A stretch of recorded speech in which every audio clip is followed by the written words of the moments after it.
Evet, Kafkasya. Büyülü bir ülke. Çerkezler bu coğrafyanın en eski halklarından biri. Ülkelerine büyük bir aşk duyan Çerkezleri ünlü Rus yazar Lermontov şöyle tanımlamıştı.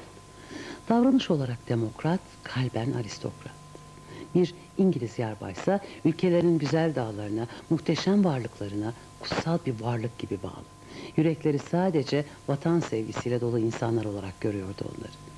Tüm bunlara bir de sıla hasreti eklemek gerekiyor. Çünkü Çerkezlerin pek çoğu günümüzde kendi vatanlarından uzakta yurt özlemiyle yaşıyorlar. Çünkü onlar az önce de dediğimiz gibi bundan 138 yıl önce yurtlarından sürgün edildiler.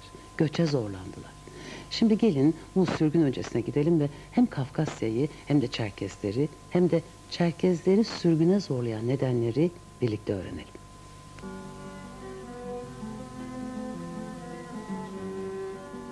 İnsan ırkının 300 bin yıl önce ortaya çıktığı bir ülke.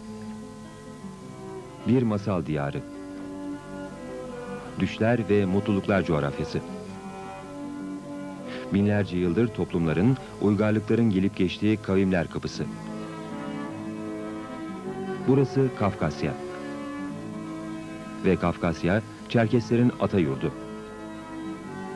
Çerkesler, Kafkasya'nın yerli halkı. Hemen her alanda başarıyı yakalamış, yüksek medeniyet kurmuş bir halk. Adını antik çağdaki ataları kabul edilen Kas kavminden alan Çerkesler, Kuzey Kafkasya'da var oldukları sürece hep savaşmak zorunda kaldılar. Önce Sarmatlar saldırdı topraklarına. Saldırılar bir bayrak yarışı gibi devam etti sonra.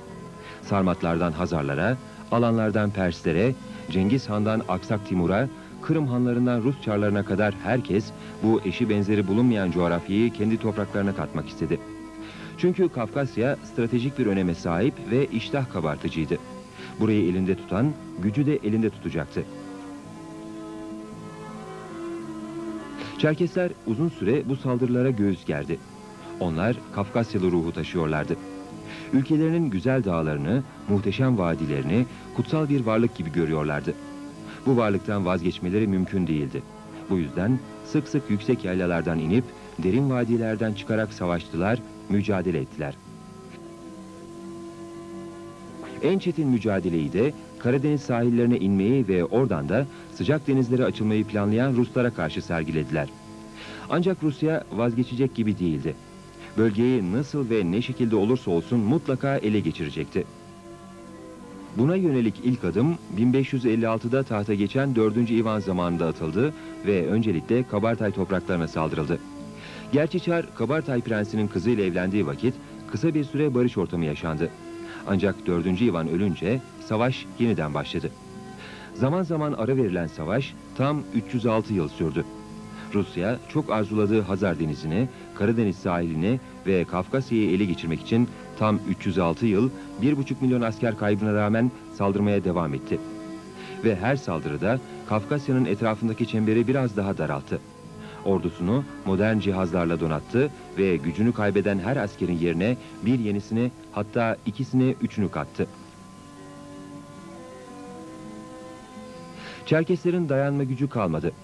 Rusya bundan da güç alarak 1857'de daha önce Kırım'da uyguladığı yöntemi devreye soktu.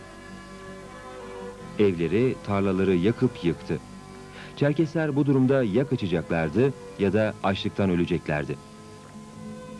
Bir de buna 1859'da Şeyh Şamil'in teslim olması eklenince Rusya hedefine bir adım daha yaklaştı. Çeçenistan'ı, Dağıstan'ı ve Osetya'yı tamamen işgal etti. Öteden beri Çerkesler için önemli bir yer olan Kabartay-Balkar topraklarının ise önemli bir bölümünü ele geçirdi. Ancak asıl hedefteki yer Kuzey Kafkasya'ydı.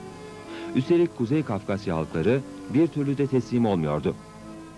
Bu yüzden onları sürgün etmekten ya da göç ettirmekten başka bir çare de yoktur.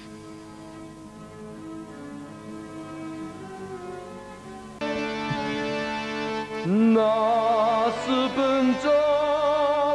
zaman zacandı kalbi.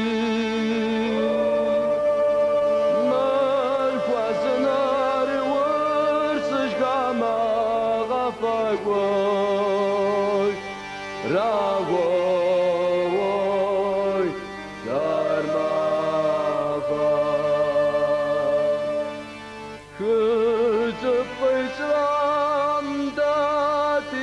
شکر راسا جایم و یا وردی قطعی و راوی کرمافا سان başkan sabihar yavuzı şaş zavuca yağmağa gatevo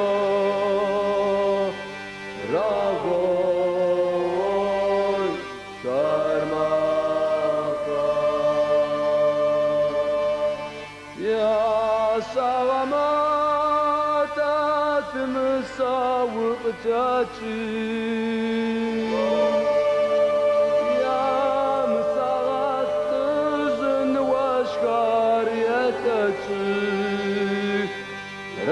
Ragoy sarmaka